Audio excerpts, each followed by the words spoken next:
चरणा अहो स्वामी तुकया देवा यावरी न करावा होय रुधन्य प्रताप पायाचा माझ्या सद्गुरु रायाचा काय हो उत्तराई त्यांचे चरणी माझे डोई श्री संताची माता चरणावरी साष्टांग हे करी दंडवत सांगतो तुम्हासे भजारे विठ्ठला नाही तरी गेला जन्म वाया करिता बरोबरी दुरावसी दुरी भवाची पुरी वाहवसी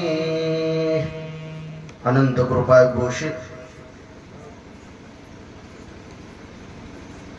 अखिल विश्व प्राण संजीवन जगत आधार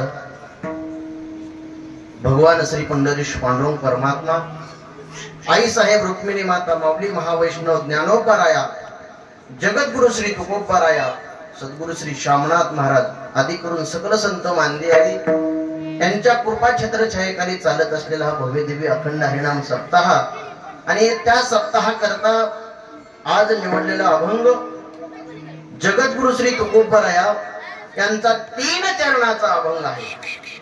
अभंगाच्या माध्यमातून जगद्गुरु श्री तुकोबराया मामा जडजीवांना उपदेश करतात।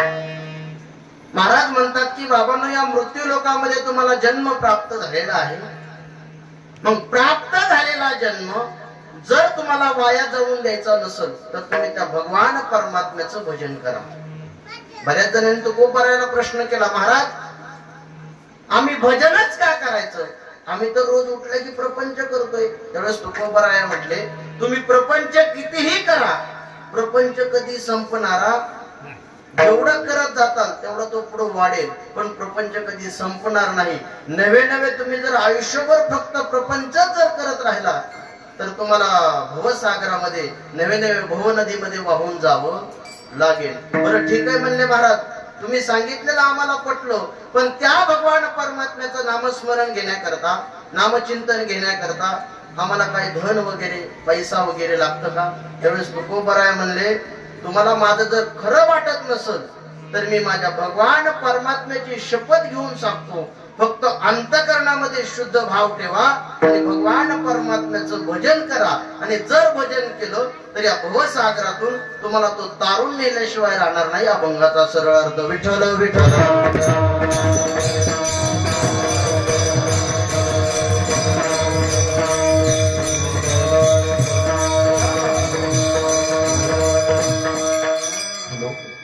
थोडा करण्याचा आवाज जास्त होतो, थोडा बेस वाढवा। सेवेकडे वळण्यापूर्वी अल्पसा परिहार द्यायचा, तो म्हणजे असा सालाबाद प्रमाणे चालत असलेला भव्य आणि दिव्य पंचदिनी अखंड नाम यज्ञ सोहळा, शिवलीला अमृत ग्रंथ पारायण सोहळा वर्ष 13वे, एक तपपूर्ती झाली आहे आणि दुसऱ्या तपपूर्तीकडे आपली वाटचाल चालू आहे। आणि या 13व्या वर्षातील आज दुसऱ्या दिवसाचं कीर्तन रूपी पुष्प माझ्यासारख्या पामराच्या वाटेला आलेलं आहे। नवे नवे किम निमित्त कार्यक्रम चालू आहे, सर्वांना माहिती आहे। श्री संत गोसावी बाबा संजीवन समाधी निमित्त चालत असलेलं भव्य दिव्य निवेदन आहे। आणि वास्तविक पाहता विचार जर केला तर आपल्याला कृपा आशीर्वाद असणारा सद्गुरु शामनाथ महाराजांच्या कृपा आशीर्वादाने, सद्गुरु श्रीराम महाराजांच्या आशीर्वादाने, दास महाराजांच्या मालकांच्या आशीर्वादाने, सद्गुरु रामदास काका महाराज यांच्या कुशल अशा मार्गदर्शनाने आणि धर्मराज दादा महाराज यांच्या सुंदर अशा नेतृत्वाने चालत असलेला हा भव्य दिव्य नामयज्ञ सोहळा, आणि त्या नामयज्ञ सोहळ्यामध्ये आज दुसऱ्या दिवसाचं कीर्तन रूपी पुष्प माझ्यासारख्या पामराच्या पदरामध्ये पडलेलं आहे। कीर्तन सेवेला आरंभ करण्यापूर्वी आज या सेवेकरता आवर्जून उपस्थित असले महाराष्ट्रातील नामांकित गायक मंडळी असतील, मृदंगाचार्य असतील, आणि आपल्या सर्वांचं लाडकं व्यक्तिमत्व बर का बापू, अगदी गोड मृदंग वाजवतात। अख्ख्या महाराष्ट्रामध्ये ज्यांचा मृदंग वाजवण्यामध्ये कोण हात धरत नाही आणि गोड असा हात आहे त्यांचा, ती अशा थापा कमी मारतात पण पक्वाजवळ सुंदर थाप मारतात, असे आमचे संदीप महाराज आमटे। अगदी आता तुम्ही पाहिलं बराच वेळ त्यांनी मंत्रमुग्ध केलं, मला काय बोलण्याचं शिल्लकच ठेवलं नाही। अगदी गोड वातावरणामध्ये आमचे हरिभक्त पारायण संदीपजी महाराज आमटे असतील, इकडं आमचे संगीत अलंकार स्वर भास्कर कृष्णा महाराज वैद्य ते हे कीर्तनकार आहेत. माझ्यासारख्या पामराच्या कीर्तनाला उपस्थित आहेत. आमचे कारंडीचे पाटील असतील आणि आपल्या भागाचं वैभव हरिभक्तपरायण कीर्तन केसरी नागनाथ महाराज ढगे असतील, तानाजी महाराज चोरगे असतील आणि आपल्या गावातील सर्व भजनी मंडळ असतील, आमचे समाधान महाराज असतील आणि सर्व वारकरी मंडळ आणि गोड असे सुंदर दोन विनेकरी असतील.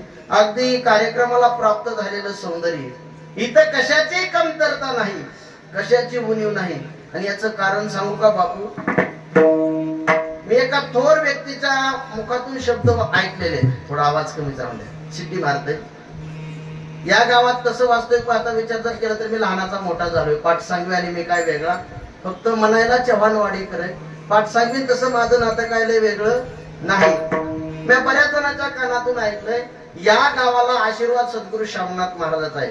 आणि नवे नवे सद्गुरू श्रीराम महाराजांच्या मुखातून एक वाक्य गेलं, पाठ सांगवी मध्ये कुठलाही कार्यक्रम करू द्या, तुमचा कार्यक्रम पडणार नाही. कारण पाठ सांगवीला रंग देवता प्रसन्न झाली. मी काय पाहिलं नव्हतं अण्णाला, पण संताची हे पायी हा माझा विश्वास सांगितलं म्हणून बोलून गेलो. त्यामुळे इथं कार्यक्रम पडणं ही गोष्ट शक्यच नाही. इतके दिग्गज लोक महाराष्ट्रातील, इंद्रासारखे वाजवणारे, गंधर्वासारखे गाणारे, ऐका बरं का लक्ष देऊ, इंद्रासारखे वाजवणारे, गंधर्वासारखे गाणारे, परीक्षितीसारखे ऐकणारे, फक्त सांगणारे सुखाचार्य नाहीत. विठ्ठल विठ्ठल.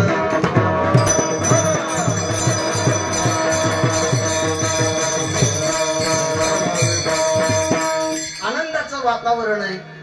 वास्तविक पाहता विचार जर केला तर तुम्हाला ज्ञान पाजळण्याजोगा एवढी माझी योग्यता नाही, पण काहीतरी सेवा केली आणि त्या सेवेचं फळ माझ्या आज पदरामध्ये पडलं.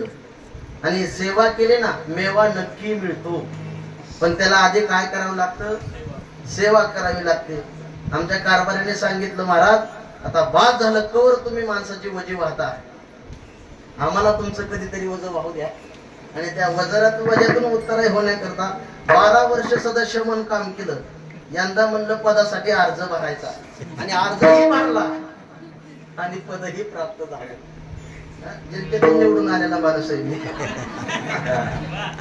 गोड असं नियोजन आहे, विनोदाचा भाग वजा करा. गोड असं नियोजन आहे. जगद्गुरु श्री तुकोबारायाचा अभंग आहे. जगद्गुरु श्री तुकोबाराया तुम्हा आम्हा जडजीवांना उपदेश करतात की बाबा, उपदेश कुणी करावा आणि उपदेश कुणाला करावा. उपदेश करण्यासाठी अधिकार प्राप्त लागतो. उपदेश कोणही कुणाला करू शकत नाही. मग उपदेश करण्याचा अधिकार कोणामध्ये आहे? तर संतांमध्ये. काय अधिकार त्यांच्यामध्ये आहे हो? आपण उपदेश करू शकत नाही. जास्तीत जास्त आपण काय करू शकतो? आज्ञा करू शकतो, पण उपदेश आपल्या मुखातून कधीही निघणार नाही. नवे नवे जगद्गुरु श्री तुकोबाराय उपदेश करतात. मग उपदेश काय करतात हो?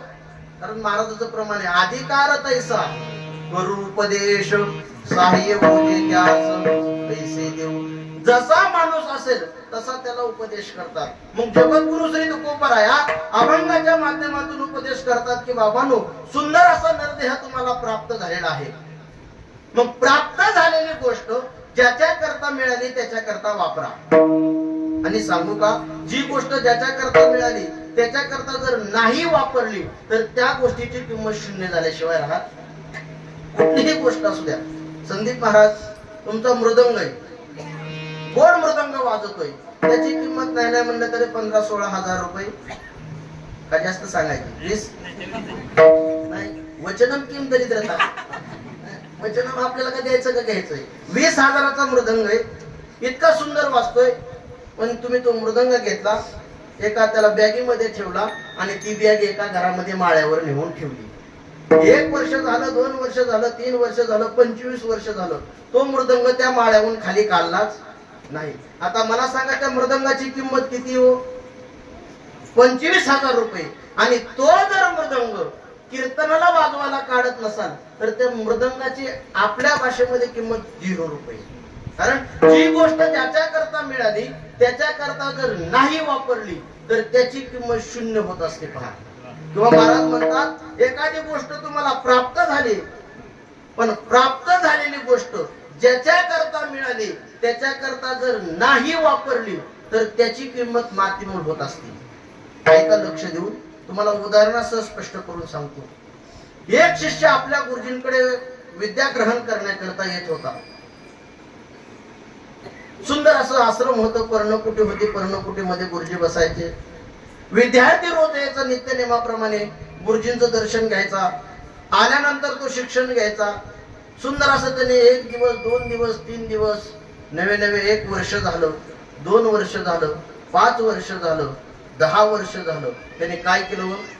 विद्या ग्रहण केली, ज्ञान ग्रहण केलं. आणि एक दिवस काय झालं त्या गुरुजींच्या लक्षामध्ये आलं, गुरुजींच्या मनामध्ये आलं. आणि गुरुजीने त्या शिष्याला जवळ बोलून घेतलं आणि म्हणले, ये बाबा, आता तुझं भरपूर ज्ञान ग्रहण केलं आहे, भरपूर ज्ञान तुझ्याकडे झालं आहे, पण आता मिळालेल्या ज्ञानाचा तू जीवन जगण्याकरता काहीतरी उपभोग घे. असं गुरुजी म्हणाले. कुणाला? विद्यार्थ्याला. त्या काळातलं सांगतोय बरं का महाराज. त्या काळात 10 वर्ष विद्यार्थी राहायचे. थोडा काळ बदलला. अलीकडे आमच्या काळात आम्ही 5 वर्ष राहिलो गुरुजी, आमचे गुरुजी संस्थेमध्ये. आता तसं नाही बापू. 1 वर्ष राहायचं, 1 टिपण बसवायचं आणि दुसऱ्या दिवशी संस्थेला राम राम. पण त्या गुरुजीने, तो शिष्य स्वतःहून नाही म्हणाला, पण गुरुजींनी आज्ञा दिली की बाबा जा आणि तू काय कर, तुझं जीवन जगण्याकरता या ज्ञानाचा काहीतरी उपभोग कर. ठीक आहे म्हणला तो. गुरुजींचं दर्शन घेतलं, आश्रमाच्या बाहेर आला आणि काय त्याच्या डोक्यामध्ये लक्षामध्ये काय आलं काय को, आणि तो विचार करू लागला. 10 वर्ष झालं आपण ज्ञान ग्रहण केलं, पण 1 रुपया हे गुरुजींनी मागितला नाही. नवे त्यांनीही मागितला नाही आणि आपणही दिला नाही. मग आता गुरुजीला काहीतरी द्यावं लागल, उत्तराई होण्याकरता काहीतरी द्यावं लागल. तो विचार करू लागला, गुरुजीला पैसा द्यावा तर आपल्याला त्यांनी एवढं ज्ञान दिलंय की त्या ज्ञानाची किंमत पैशामध्ये होणार नाही. मग काय करावं काय करावं काय करावं सुचना त्याला. मग त्याच्या लक्षात तुकोबरायचं प्रमाण आलं. तो गुरुजीपाशी गेला आणि गुरुजीला म्हणू लागला, गुरुजी काय द्यावे त्यासी व्हावे उत्तराई आणि ठेवी तो हा पायी जीव थोडा. तुम्हाला देण्याकरता माझ्याकडे काय नाही, तुमच्या पायावर माझा जीव जरी ठेवला ना तरी कमी, म्हणून मी तुम्हाला काय देऊ शकत नाही. तो थोडा नाराज झाला. पण गुरुजी फार हुशार होते. ते गुरुजीच होते. गुरु फार हुशार होते. ते गुरु त्या शिष्याला म्हणले, मला तुझ्याकडून कुठल्याही गोष्टीची अपेक्षा नाही, पण मी तुला आज काहीतरी देणार आहे. देणारे म्हटल्यानंतर तो म्हणला, नेमकं काय देणार आहे तुला? पण ते गुरुजी उठले, आपल्या पर्णकुटीमध्ये गेले आणि पर्णकुटीमधून एक टोपली आणली आणि त्या टोपलीवर असं वस्त्र झाकलेलं होतं. ती टोपली आणली, ती टोपली त्या शिष्याच्या हातामध्ये दिली. गुरुजी, आमचे गुरुजी त्या शिष्याच्या हातामध्ये दिली. शिष्याने ती टोपली घेतली आणि तो शिष्य चालायला. शिष्यही फार इमानदार होता. तो शिष्यही त्याने विचार केला नाही. तसं अलीकडे ते शिष्य इतके इमानदार राहिले नाहीत. कृष्ण महाराज काय जण जिथं कीर्तन करते तिथंच पाकिट फाडून बघते, पण त्या शिष्याने तसं केलं नाही. जशी गुरुजीने आपल्या हातामधली टोपली त्याच्या हातामध्ये दिली, ती टोपली घेतली, डोक्यावर घेतली आणि तो चालू लागला. मजल दर मजल मजल दर मजल. उन्हाळ्याचा दिवस होतो, ऊन मी म्हणतय, पाय पोळत होते, म्हणून तो विश्रांती घेण्याकरता एका वृक्षाखाली थांबला. आणि वृक्षाखाली थांबला असताना त्याने टोपली एका बाजूला ठेवली आणि तो असा विश्रांती घेऊ लागला. आणि बसल्या बसल्या त्याच्या लक्षात आलं की आपल्याला गुरुजींनी नेमकं दिलंय काय पाहावं. म्हणून त्याने विचार केला ना आणि त्याने ते टोपली जवळ घेतली आणि त्या टोपलीवरच ते वस्त्र बाजूला काढलं. आणि जसं वस्त्र बाजूला काढलं तसं त्या टोपलीत कृष्णा महाराज टोपली भरून सोन्याच्या मोहरा होता. टोपली भरून बर का सोन्याच्या मोहरा. सोन्याची किंमत काय माहितीये का? किती आमचे गुरुजी? नाही, आपल्याला वारकऱ्याला काय सोन्याचं गरज आहे? लांब लांब आपला वारकऱ्याचा सोन्याशी संबंध. तुळशी माळ गळा, गोपी चंदन टिळा आणि हृदय. आता महिला मंडळाला माहित असेल सोन्याचा भाव किती. मावशी, सोन्याचा भाव 1 लाखापर्यंत गेलाय. आणि तसल्या काळामध्ये एवढी टोपलीवर सोन्याच्या मोहराच्याला आनंद वाटला. पण ऐका पुढं, दृष्टांत एवढ्यावर संपलेला नाही. त्याने त्या सोन्याच्या मोहरा पाहिल्या आणि सोन्याच्या मोहरा पाहून त्याला आनंद झाला. पण त्याने सोन्याच्या मोहरा पाहत असताना गुरुजींनी काय केलं माहितीये का? त्या सोन्याच्या मोहरावर एक शेणाची गौरी ठेवली होती. काय केलं? शेणाची गौरी ठेवली होती. आणि तो शिष्य इतका इमानदार होता, त्याने विचार केला आपल्या ज्ञानाची किंमत टोपलभर सोन्याच्या मोहरा आहे ठीक आहे, पण गुरुजींनी याच्यावर शेणाची गौरी का ठेवली असेल? शिष्य तो चातुर होता, त्याने विचार केला ही प्रश्न गुरुजींना विचारला पाहिजे. जरा शिष्य तो मागच्या काळामधला होता. गुरुजी आता माझ्यासारखा जर असता का लेटेस्ट गौरी फेकून मोहरा घरी घेऊन गेला, पण त्याने काय केलं, तशी टोपली झाकली आणि तो टोपली घेऊन गुरुजींकडे गेला आणि गुरुजींच्या पायावर नतमस्तक झाला आणि त्यांना म्हणाला, गुरुजी तुम्ही माझ्या कलेची किंमत केली म्हणले, टोपलभर सोन्याच्या मोहरा, पण त्याच्यावर ही शेणाची गौरी कशा करता ठेवली? गुरुजी म्हणले, मला माहित होतं तू माघारी येणार आणि मला प्रश्न विचारा. आई, तुझ्या कलेची किंमत टोपलभर सोन्याच्या मोहरा आहे ते बरोबर आहे, पण आई मी दिलेलं ज्ञान, मी दिलेली कला जर त्या भगवान परमात्म्याला प्राप्त करण्याकरता जर वापरली तर त्याची किंमत टोपलभर सोन्याच्या मोहरा. आणि जर तीच कला बसलेल्या माणसाला खुश करण्याकरता वापरली तर तिची किंमत शेणाची गौरी. माझा दृष्टांत संपला. सिद्धांत ऐका, हा सुंदर असा नरदेह मिळाला आहे, भगवान परमात्म्याने आपल्याला दिलेला आहे, पण या देहाची किंमत टोपलभर सोन्याच्या मोहरा करायची, नाहीतरी शेवट आपल्या तोंडावर गौरी तर आहेच, शेवट ठेवतेच. म्हणून आपल्याला मिळालेली गोष्ट त्याच्याकरता मिळाली, त्याच्याकरता जर नाही वापरली तर त्याची शून्य किंमत होते. कुठलीही गोष्ट मिळू द्या, मिळालेली गोष्ट जर कशी वापरावी ही जर कळायला नाही कृष्ण महाराज तर फार बेजारी होती. काय झालं, बाहेर देशातले एक दृष्टांत आहे. संदीप महाराज जुने कीर्तनकार, फार इंगळे महाराज फार गोड दृष्टांत सांगायचे. इंगळे महाराज सांगत होते, एका गावामध्ये एक व्यापारी गेला आणि तो व्यापारी आपला माल विकू लागला, पण त्या व्यापाऱ्याने एक वेगळाच माल नेलता. त्या मालाचं नाव आहे, त्याने आरसं नेलतं विकायला. काय नेलतं? आरसं नेलतं. पण ज्या देशामध्ये तो व्यापारी घेऊन गेलता ना आरसं विकायला, त्या देशामध्ये त्या आरशाची किंमत कोणालाही माहित नव्हती. हा आरसा कशा करता वापरतात हेही माहित नव्हतं. प्रत्येक जण यायचा, त्या आरशाकडे बघायचा, निघून जायचा. सकाळी 7 वाजल्यापासून 10 वाजेपर्यंत तो व्यापारी बसला, एक असणारी वस्तू सुद्धा गेली नाही, एक आरसा सुद्धा त्याचा विकला गेला नाही. थोडा नाराज झाला. 10 वाजले, 11 वाजले, पण गिराईक काय लागना. काय करावं चिंतेत बसला. आणि थोडं ऊन तापलं होतं, पोटामध्ये भूक लागली, काय करावा इतका तो नाराज झालता, इतका त्याला राग आलता. म्हणला काय जिंदगी म्हणला आपली, 11 वाजेपर्यंत एकही वस्तू खपू नाही, आपल्या पोटामध्ये भूक लागली, अन्न अन्न म्हणतोय पोट, पण अन्न मिळेना, काय करावं. त्यात एक महाभाग आला त्याच्यापाशी आणि त्याने विचारलं, म्हणजे ओ दुकानदार दादा, सकाळपासून पाहतोय म्हणले तुम्ही ही वस्तू विकायला आणली खरं, पण ही वस्तू म्हणजे नेमकं काय? ऐका बरं का, दृष्टांत जर तुम्ही लक्ष देऊन ऐकला तर तुमच्या लक्षात येईल. काय म्हणला तो, सकाळ धरून तुम्ही वस्तू विकताय, पण ही वस्तू म्हणजे नेमकं काय? त्याला राग आलता. 12 वाजल्या होत्या, एकही वस्तू खपली नव्हती. त्याला रागाच्या भरात ते काय म्हणलं माहितीये का, वस्तू म्हणजे तुझा बाप आहे. काय म्हणलं? ऐका बरं का, लक्ष देऊन ऐकलं. काय म्हणले? होय, आमचे महाराज म्हणते की राग आल्यावर तुझा बाप आहे म्हणले. आणि त्याला वाटलं काय असं बुवा, म्हणून त्याने असं डोकावून बघितलं. आणि जसं डोकावून बघितलं त्याला त्याच्यामध्ये काय दिसलं, त्याचं प्रतिबिंब. आणि त्याने ओळखलं, म्हणलं वा, ही म्हणते ती नक्की खरे म्हणले माझा ह्यात पुढे, कारण माझं वडील माझ्यासारखं दिसते. ही हसलं किती,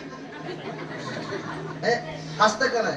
काय जण उगाच सकाळ सकाळ आरशा पुढे उभा राहतात गुरुजी आणि स्वतःला बघतात हसतात. तसं ते हसलं किती, हे हसलं किती हसायचं, हे हसलं किती म्हणला वा. ते म्हणला किती किंमत आहे याची? तो म्हणला 100 रुपये. हे 500 रुपये द्या, पण माझा बाप मी नेणार म्हणला घरी. काय म्हणला तो? ती म्हणला घेऊन जा. बरं झालं म्हणला, सकाळ धरलं एकही गिऱ्हाईक नव्हतं. त्याने तो आरसा आणला आणि स्वतःच्या बेडरूम मध्ये लावला. रोज सकाळी उठायचा, स्नान वगैरे करायचा आणि त्या असणाऱ्या आरशापुढे उभा राहायचा आणि त्या आरशाकडे पाहायचा. मग काय दिसायचं हो त्याला? काय दिसायचा नाना त्याचाच प्रतिबिंब. पण तो काय म्हणायचा माझा बाप आहे. पण ही एक दिवस चाललं कृष्णा महाराज, 2 दिवस चाललं, 3 दिवस चाललं, पण 4थ्या दिवशी त्याच्या पत्नीच्या लक्षात आलं, रोज आपण भाजी करत असताना कांदा चिरून देणारा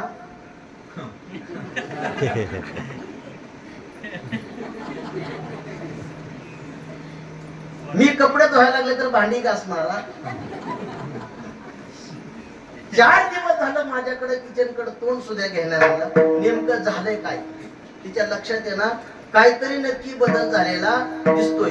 काय झालं काय झालं तू विचार करू लागले. तिचा मोबाईल चापसला तिने सगळा, पण त्याला मोबाईल मध्ये देखील काय गवलं नेमकं झालंय काय. कारण लेटेस्ट आहे आता काही घडतंय. मग तिने विचार केला आणि अशी फिरत फिरत त्याच्या बेडरूम कडे गेली. आणि जशी बेडरूम कडे गेली तशी त्या आरशाच्या समोर उभी राहिली. आता मला सांगा आरशाच्या समोर उभा राहिल्यावर काय दिसलं असं नो. त्याचा बाप दिसला असेल का आता कोण दिसलं. आता स्वतः दिसली. आणि ज्या वेळेस तिने पाहिलं ना तिची तळपायाची आग मस्तकाला गेली भारती महाराज. आणि तिने एकच शब्द वापरला, एकच वाक्य वापरलं, ही अवदसा घरात आणली म्हणून ही किचन कडक वाढ. माझा विनोद संपला. विनोद वजा करा. आरसा बरोबर आहे, आरसा स्वतःच प्रतिबिंब स्वतःला दाखवतो, पण आरशाचं नेमकं काय काम आहे हे न कळण्यामुळे त्या घरात भांडणं लागली का नाही. तसं महाराज म्हणतात हा सुंदर नरदेह आहे आणि या नरदेहाची जर किंमत नाही कळाली, हा नरदेह जर कसा वापरावा जर नाही कळाली तर माणसाची शेवट बेजारी झाल्याशिवाय राहत नाही. बऱ्याच वस्तू आहेत माणसाला भेटलेत पण कळत नाही किंमत. आणि जर किंमत कळली नसती, जर किंमत कळाली असती तर माणसाच्या जीवनामध्ये दुःख भोगण्याची वेळ आली नसती. कारण याच शरीराने सर्व काही माणसाला मिळवता येतं. पहा, शरीर उत्तम चांगले, शरीर सुखाचे भूक गोसले, शरीरे साध्य होय केले आणि शरीरे साधले परब्रह्म. काय म्हणतात तुकोबराया, शरीर उत्तम चांगले, शरीर सुखाचे गोसले, शरीरे साध्य होय केले आणि शरीरे साधले परब्रह्म. इतकं शरीर चांगलंय पण आजपर्यंत या शरीराने कुणाला सुख प्राप्त झाले का? का झाले कुणाला सुख? कुणाला सुख प्राप्त झालं नाही. याचं कारण ज्याच्या करता हे शरीर मिळाले त्याच्या करता वापरलं नाही म्हणून काय झाले? दुःख झाले. कारण देवे दिला देह भजना गोमटा तो या झाला पाटा बालिकेता. ज्याच्या करता मिळाली आणि खरं सांगू मिळालेली गोष्ट जर वापरायची नाही कळाली तर बऱ्याच वेळेस अवघड होतं, घोटाळा होतो. बरं का लखन महाराज, गोड साऊंड सिस्टीम आपल्या पंचक्रोशीत लखन भयासारखी साऊंड सिस्टीम. आता आम्ही बऱ्याच आख्या महाराष्ट्रभर फिरतो. डोक्या इतक्याला साऊंडच्या अशा मशनीच्या ढिगारा असतो पण नाही जुळत त्यांना. पण इथं 4च मशनी आहेत पण आवाज किती क्वालिटीचा आहे. थोडंच असावा पण ते लावायचं कसं त्याच्यातलं ज्ञान पाहिजे. कुणाला विको लागतोय, कुणाला बास लागतोय, कुणाला ट्रबल, कुणाला गेन, कुणाला शार्प. एवढंच असतं. मला काही जास्त माहित नाही इतकं. कारण मशिनी किती याला किंमत नाही, ती मशीन चालवायला किती येते ह्याला किंमत आहे. एखादी गोष्ट मिळाली याला किंमत नाही, एखादी गोष्ट मिळालेली गोष्ट कळणं फार महत्वाचं आहे.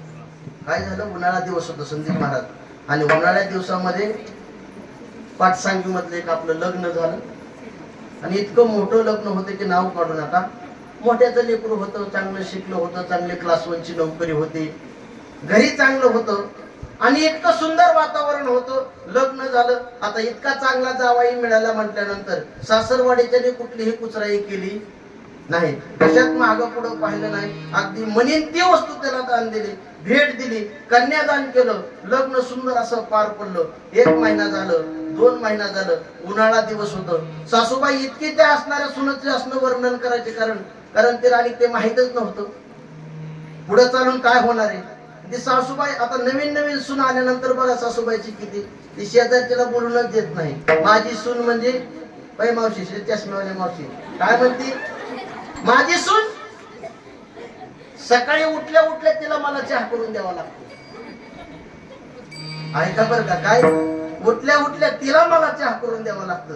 कारण ती अशी लाडाची सून होती आणि ती उठले की प्रत्येकाला सांगायची माझी सून अशी, माझी सून तशी, माझी सून अशी, माझी सून तशी. अशी फिरत फिरत एका घरी गेली आणि दुपारच्या वेळेस दोघीच्या गप्पा रंगल्या आणि सांगू लागली वा माझ्या सुनाला तिच्या घरच्यांनी इतकं दिलंय म्हणले, शोकेस म्हणू नको, असणार कपाट म्हणू नको, डायनिंग टेबल म्हणू नको, सोफा म्हणू नको, खुर्च्या म्हणू नको, बरेच काय काय आयटम दिलेत म्हणले, मला माहित सुद्धा नाहीत नाव, इतके दिले म्हणले, इतकी चांगली माणसं आहेत म्हणले आमच्या त्या सुनाच्या काही कल्ली की नावच का नको, असं म्हणत म्हणत म्हणले सगळं दिलंय, हो म्हणले सगळं दिलंय. आणि तिचं लक्ष काय झालं माहितीये का, त्या घरात एका कोपऱ्यामध्ये गेलो आणि त्या कोपऱ्यामध्ये एक वस्तू ठेवली होती पितळाची पहा, त्याचं नाव आहे बम. बम माहितीये का मावशी, जुन्या काळात, आता हिटर आलं लेटेस्ट काळात, आता हिटर आलं, जुन्या काळात पाणी कशात तापवायचे, बंबामध्ये पाणी तापवायचे. आणि तिचं लक्ष गेलं त्या बंबाकडे, मग ती विचार करू लागली एवढ्या वस्तू दिल्यात पण आपल्या सुनाला बंब, आणि माणसं सांगू का दिलंय कितीही बघत नाही, द्यायचं किती राहिली हिच बघितल्याशिवाय राहत नाही.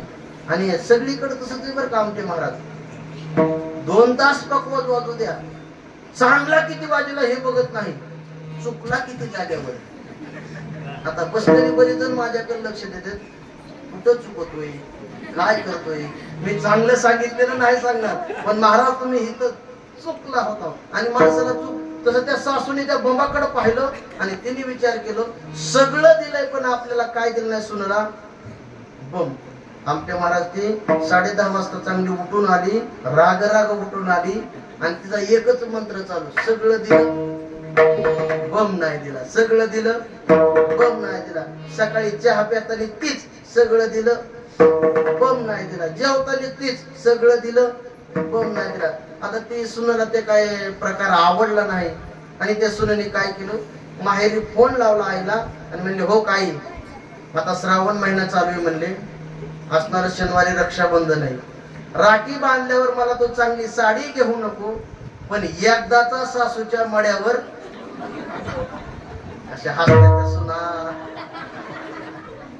ते काय म्हणली एकदाचा सासूच्या मड्यावर बम टाक म्हणली आणि तिला एकदाच शांत कर. ती म्हणली असं का, फक्त तू सांग म्हणले. लगेच सासूने असला त्या मालकाला पाठवलं, तो पात्रूला गेला आणि बम घेऊन आला पराव आणि बम दिला. आता बम आला म्हणल्यानंतर सासूला किती आनंद झाला, इतका कुठं बम मिळवण्यासाठी केलता. मग सासू म्हणली आता बंबावर पाणी तापविल्याशिवाय शांत बसायचं नाही. आता पाणी तर सकाळी आंघोळीला तापायचंय, काय करावं. मग ते आजच्यापासूनच तयारी लागली कृष्ण महाराज. देण्याची बंबासाठी सुंदर जागा केली. आता संध्याकाळी ते असणारे आणि एखादी गोष्ट नवीन मिळाल्यावर माणसाला ती कधी गोष्ट वापरीन असं वाटतं. आता 15 ऑगस्ट जवळ आलाय बरं का पोरांनो, पोरांनो 15 ऑगस्ट जवळ आलाय. मला सांगा 15 ऑगस्टला किती वाजता शाळेत जायचं रे? कमीत कमी 11-12 वाजता. किती वाजता? आता तो आनंद आहे का माहित नाही, पण समाधान महाराज आपल्या काळामध्ये 15 ऑगस्ट जर आला तर आपला तो काळच निराळा होता कृष्ण महाराज. आता यांना तो काळ काय अनुभव मिळायचा नाही. एकच चड्डी असायची आणि एकच शर्ट. काय असायचं? ती पण चड्डी कशी असायची प्रत्येकाला माहिती. कुणाच्या चड्डीला चैन नाही तर कुणाच्या चड्डीला हुक नाही, इतकी अवस्था. पण तरी देखील उद्या 15 ऑगस्ट म्हटल्यानंतर आज संध्याकाळपासून माणसं तयारी लागायची, पोरं तयारी लागायची. त्याला तांब्यात कोळसं टाकायचं, इस्त्री करायची. आमचे महाराज जुना काळ आठवा इतकं. मग आता ते कशासाठी तयारी होते? उद्या 15 ऑगस्ट आहे, उद्या आपल्याला लवकर शाळेत जायचंय असं म्हणलं. असं सासूला वाटलं बा आता बंब मिळालाय, उद्या सकाळची आंघोळ त्या बंबातल्याच पाण्याने. मग सासूला वाटलं जर आता कदाचित आपण झोपलो आणि आपल्याला जर डोळा लागला बापू आणि सकाळी जर नाही जाग आली आणि जर सुननी जर हिटरचं पाणी दिल्यावर काय उपयोग आहे? आज म्हणली झोपायचंच नाही. म्हणली काय करायचं? चला म्हणली गोसाई बाबावर कीर्तन आहे नामदेव महाराजाचं. गावात जात नसते, चला म्हणली कीर्तन ऐकायला. कीर्तन ऐकायला आली शिवाजी महाराज. ती कीर्तन ऐकलं तिने. बरं कीर्तन ऐकल्यावर तरी घरी जावं का नाही? ती म्हणे नग जायचं म्हणली घरी. जर समजा घरी गेले कृष्ण महाराजांना जर डोळा जर लागला जर नाही जागर काय नाही म्हणले जागराला बसायचं म्हणले. ती जागराला बसली संदीप महाराज. ते पाठसांगवीचा जागर होता. 4 वाजल्याशिवाय बंद नाही. 4 वाजता भजन ऐकलं आणि 4 वाजता उठली की अप्पाराव घरी गेली. तिने बम घेतला, असणारी घागर घेतली घागर रांजणामध्ये भरली. जुन्या काळातलं सांगतोय रांजण. आता नळ आले. रांजणामध्ये घागर बुडवली. घागर आणायची त्या बंबात वतायची. एक घागर वतली, 2 घागरी वतल्या, 3 घागरी वतल्या. अक्का तिने रांजण रिकामा केला. पुन्हा हौदाकडे गेली. भर घागर वध बंबात, भर घागर वध बंबात. तिने सगळा हौद रिकामा केला आणि पहाटे 5 वाजता ती गावच्या हापशावर गेली. कशा करता सगळं घरातलं पाणी संपलं. ती गावच्या हापशावर गेली आणि घागर आणायची बंबात वतायची, घागर आणायची बंबात वतायची. इतकं पाणी झालं, पाणी ते सुनाच्या अंगाखाली आलं आणि सून जागी झाली. काय झाली? सून जागी झाली. नेमका काय प्रकारे म्हणजे उन्हाळ्यात पावसाळा सुरू झाला का काय म्हणजे. मग बाहेर येऊन पाहते तर सासूचा आपला उपक्रम चालू. भर घागर वध बंबात, भर घागर वध बंबात. ते सुनेने पाहिलं म्हणजे आत्या बाई काय करता नेमकं तुम्ही. ते म्हणले काय करताय. गप म्हणले, एक शब्द सुद्धा बोलू नको. 4 वाजल्यापासून बंबात पाणी होते म्हणले. बम काय भरा नाही. दिला ती दिला म्हणली बम. तुझ्या आईने गळकाच दिला. काय म्हणले? गळकाच दिला म्हणले. ती म्हणले काय झालं. आणि त्यावेळेस सून गेली आणि सुनेने पाहिलं. कृष्ण महाराज ते काय करायचे माहितीये का. घागर भरून आणायची आणि ती मधल्या नळकुंडात वाटायची. काय करायची. असं जाळायचं नळकुंडात. अपराव किती दिवस पाणी वाटल्यावर बम भरीन कवर भरण. आता मला सांगा, तिला बम भेटला नाही, बम दिला, पण मिळालेला बम कसा वापरावा ही अक्कल नसल्यामुळं रात्रभर बेजार झाले का नाही. आपला विनोद संपला. सिद्धांत आहे का. एखादी गोष्ट मिळाली आणि जर मिळालेली गोष्ट जर कळाली नाही तर त्या गोष्टीचा उपयोग नाही. तसं महाराज म्हणतात, हा नरदेह तुम्हाला मिळालाय आणि मिळालेला जर नरदेह जर नाही कळाला तर तुम्हाला या भवसागरामध्ये वाहून गेल्याशिवाय पर्याय नाही. बरं ठीक आहे म्हणले महाराज, तुम्ही सांगता मगापासून मिळालेली गोष्ट कळाली नाही. बरं म्हणले ठीक आहे, आम्हाला नरदेह मिळाला, पण मिळालेला नरदेहाने नेमके आम्ही करू तरी काय. महाराज म्हणले काय करू. मी सांगतो ते करा. अभंगाचं पहिलं चरण. सांगतो तुम्हासे भगवान विठ्ठला,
प्रश्न केला, महाराज आम्हाला शरीर मिळाले, हा नरदेह मिळालेला ठीक आहे म्हणले महाराज, पण मिळालेल्या नरदेहाने नेमके आम्ही काय करावं.